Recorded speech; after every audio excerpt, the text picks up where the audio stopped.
Hello छात्रों, कैसे हैं आप लोग।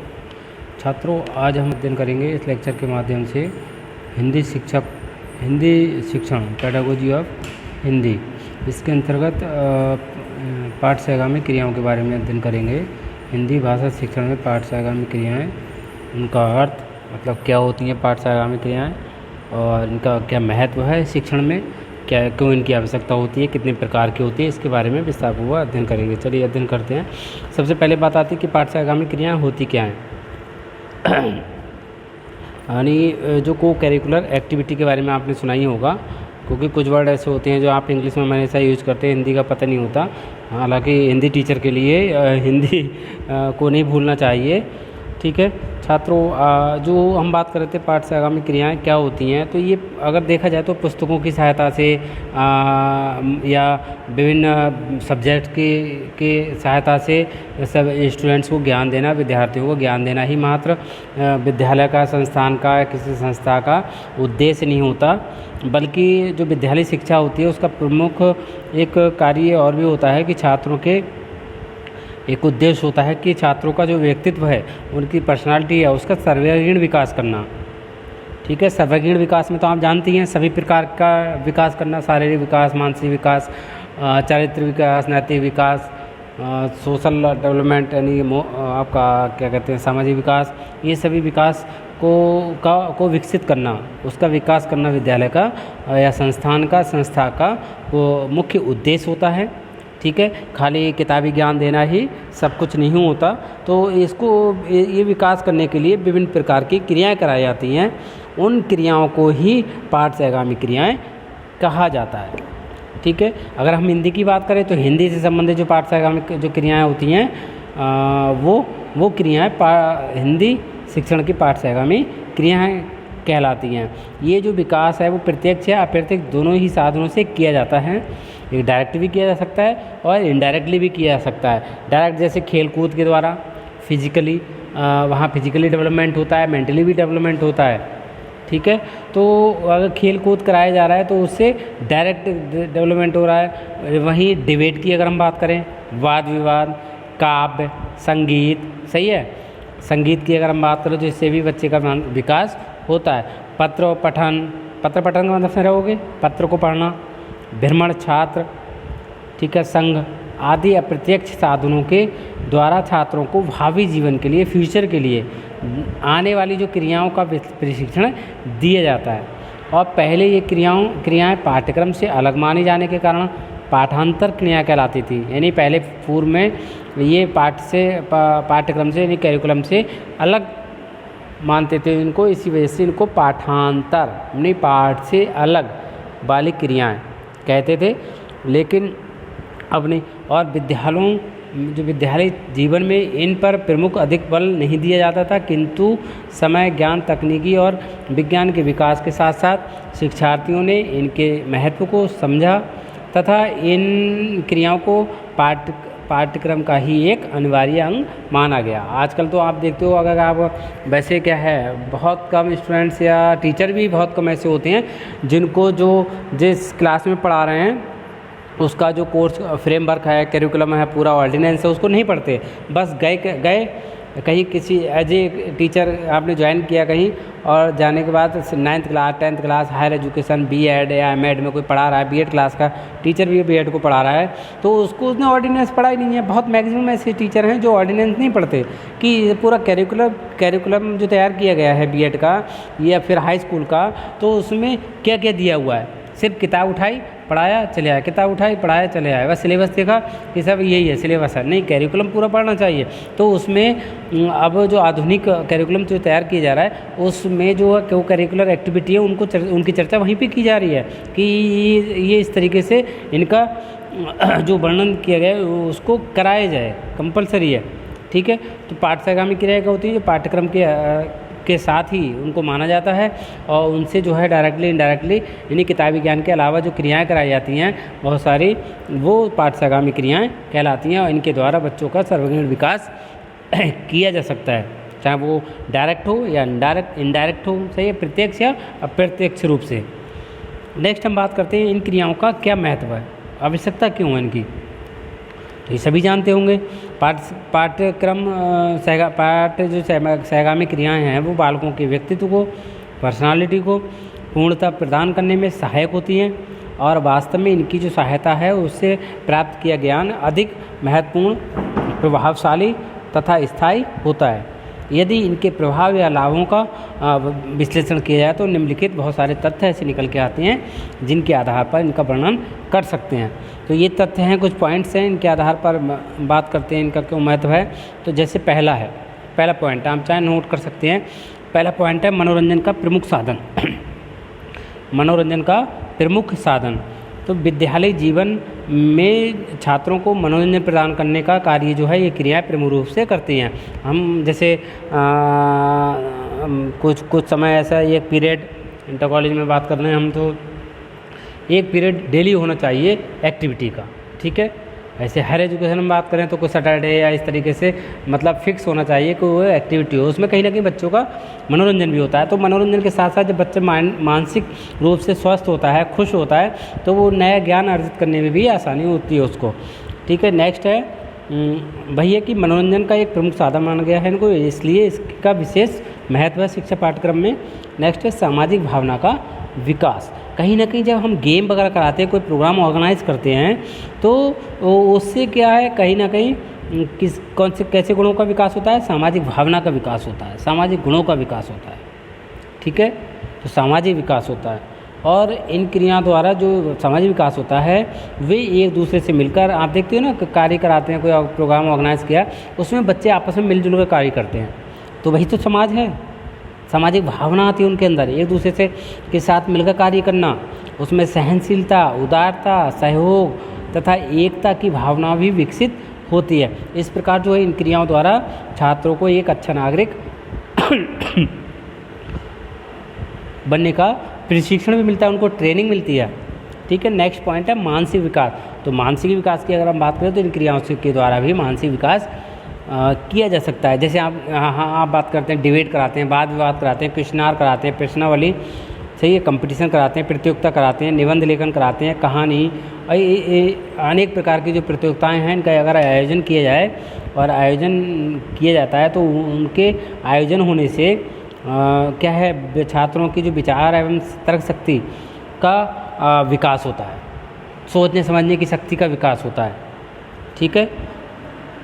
तो ये इसलिए इसका विशेष महत्व माना गया है हिंदी शिक्षण में, ठीक है। नेक्स्ट है आत्माभिव्यक्ति की कुशलता। तो इन क्रियाओं द्वारा जो बालकों को अपनी आत्माभिव्यक्ति करने का एक अच्छा अवसर मिलता है और इससे उनमें जो छिपी हुई शक्तियों का प्रकाशन एवं विकास होता है। कभी कभी बच्चों की जो हेजिटेशन होती है तो उसके द्वारा बच्चे जो बोल नहीं पाते हैं। बहुत सारे बच्चे इतने एक्टिव होते हैं, बोलते कम है लेकिन वो एक्टिव ज़्यादा होते हैं, डांस में एक्सपर्ट होते हैं, बोलने में वक्ता होते हैं, ठीक है। अगर इस तरीके से एक्टिविटी नहीं कराई है तो उनके अंदर का जो ये क्वालिटी है, योग्यता है, वो निकल के नहीं आएगी बाहर, ठीक है। तो इन क्रियाओं का इसलिए भी विशेष महत्व है कि जो बच्चे के अंदर है उसको बाहर निकालना। हालांकि शिक्षा का जो उद्देश्य है वही तो होता है कि बच्चे के अंदर जो है वो उसको निकालना, गुण को, एक अच्छे गुण को बाहर निकालना।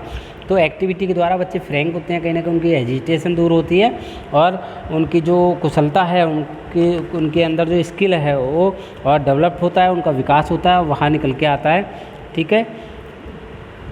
तो एक तरीके से उसका विकास भी होता है, प्रकाशन भी होता है और अध्यापक छात्रों के गुणों को पहचान पाता है। इसके अतिरिक्त छात्रों को व्यवहारिकता का भी ज्ञान हो जाता है, ठीक है। नेक्स्ट है नेतृत्व शक्ति का विकास। तो लीडरशिप का की हम बात करते हैं बार बार।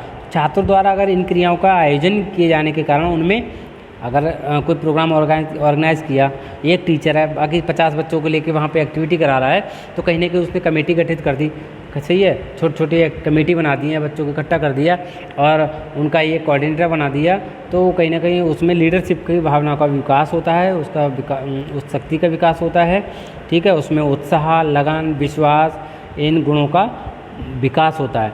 नेक्स्ट है चारित्र्य विकास। चारित्र्य विकास भी इन क्रियाओं के द्वारा ही किया जाना संभव है। जैसे ये क्रियाएं छात्रों को समूह में, एक ग्रुप के लिए व्यक्तिगत स्वार्थ का त्याग करना सिखाती है। भाई पर्सनल, जैसे हम ग्रुप में जब खेलते हैं तो बच्चे को पूरा अपने ग्रुप का रहता है। जैसे कबड्डी है, कबड्डी अगर कराई जाती है तो एक पार्टी एक तरफ है, दूसरा एक group group A group B के बीच में कबड्डी खेल हो रहा है, तो ग्रुप ए जो है उसका कोई भी बच्चा होगा तो वो अपने ग्रुप ए के लिए करेगा। अगर वो कबड्डी खेलने गया दूसरे रन में, तो वो कहीं ना कहीं उसके मन में ये रहेगी कि अगर मैं एक नंबर लेके नहीं गया, या मैं पकड़ा गया, या फिर मैं मतलब यहाँ हार गया, तो मेरी टीम हारेगी। तो सही है, कहीं ना कहीं उनके अंदर इस शक्ति का विकास होता है। ठीक है, नेक्स्ट है चारित्रिक विकास। तो ये क्रियाएँ जो चारित्रिक विकास हैं, तो कहीं ना कहीं जो को करिकुलर एक्टिविटी होती है, पाठ से आगामी क्रियाएँ, तो छात्रों को समूह के लिए, है ना, ये व्यक्तिगत स्वार्थ को त्याग करना सिखाती हैं, यही जैसे मैं अभी बता रहा था, और उनमें ईमानदारी, न्याय, कर्तव्यनिष्ठा तथा सत्य आदि गुणों को अभिविकास करना सिखाती हैं। नेक्स्ट है मूल प्रवृत्तियों का संशोधन। इनकी सहायता से स्टूडेंट्स में छात्रों की जो क्रोध, प्रदर्शन तथा काम, सही है, आदि की जो मूल प्रवृत्तियों को भी परिष्कृत करने में सहायता मिलती है। क्रोध है, प्रदर्शन दिखाना अपना, गुस्सा है, उसको कहीं ना कहीं दूर, ये सब जेनेटिक होते हैं, कुछ चीज़ें जेनेटिक होती हैं, उनको भी दूर किया जा सकता है। काम वासना की जो भावना होती है, ग्रुप में साथ रहने से, वो सब ये सारी चीज़ें कम होती हैं। ठीक है, और नेक्स्ट है कुंठाओं का निराकरण। तो मूल प्रवृत्तियों के संशोधन के साथ साथ ये क्रियाएं बालकों के जो मन में जो कह सकते हैं आप बनती हैं, कुछ विभिन्न प्रकार की भावनाएं, ग्रंथियां, भावना ग्रंथियाँ जो होती हैं वो उत्पन्न होती हैं, उनका भी निराकरण करने में सहायता देती हैं। और संवेगों के, भावों के अभिव्यक्त न होने पाने के कारण ये बच्चों के मन में ग्रंथियों अथवा कुंठाओं का जन्म लेती है। ठीक है, नेक्स्ट है शारीरिक विकास। तो कहीं ना कहीं देखो, शारीरिक विकास के बारे में हम चर्चा कर चुके हैं अभी कि अगर खेल कूद के द्वारा शारीरिक विकास किया जाना संभव है। ठीक है, तो इनकी जो विभिन्न क्रियाएं हैं, उनके द्वारा बच्चों के मानसिक स्वास्थ्य के साथ साथ उनका शारीरिक विकास भी होता है। इनकी सहायता से जो है शरीर के विभिन्न अंग जो है एडजस्ट होते हैं और सामंजस्य उत्पन्न होता है उनमें। ठीक है, शारीरिक विकास होता है, स्ट्रॉन्ग होते हैं, ये सारी चीज़ें हैं।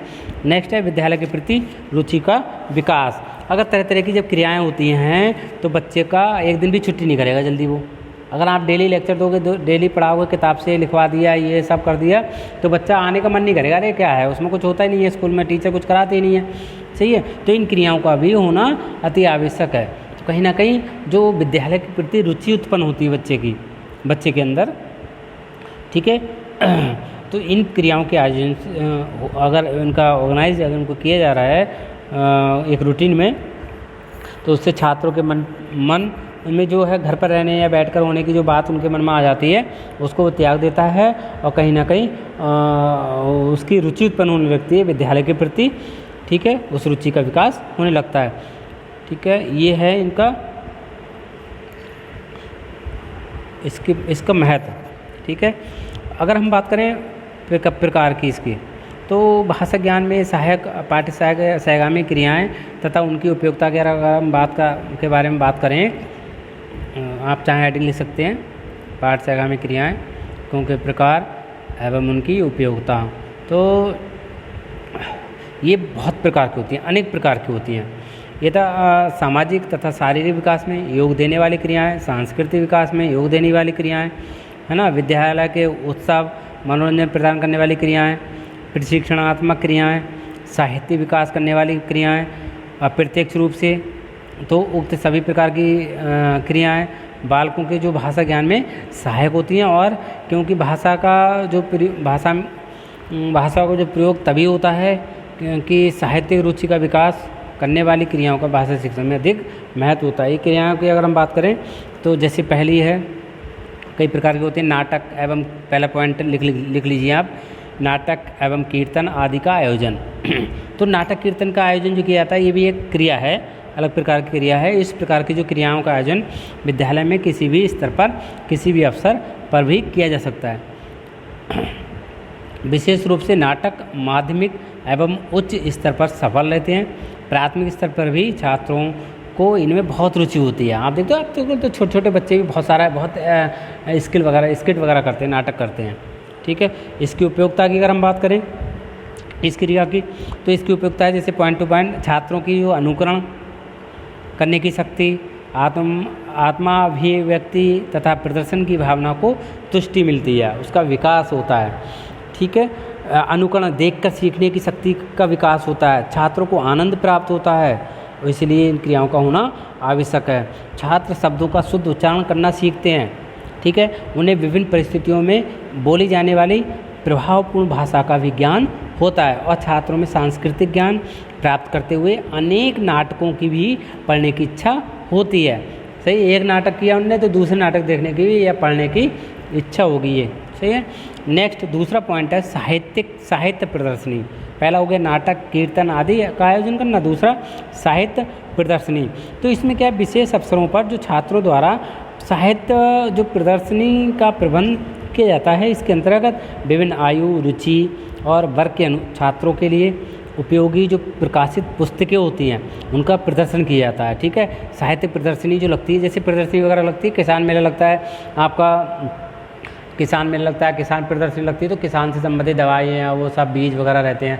और किताबों से प्रदर्शनी लगती है, साहित्य प्रदर्शनी विभिन्न प्रकार की विभिन्न आयु के आधार पर पुस्तकों का आयोजन किया जाता है, यहाँ पर दिखाई जाती है, प्रदर्शन किया जाता है।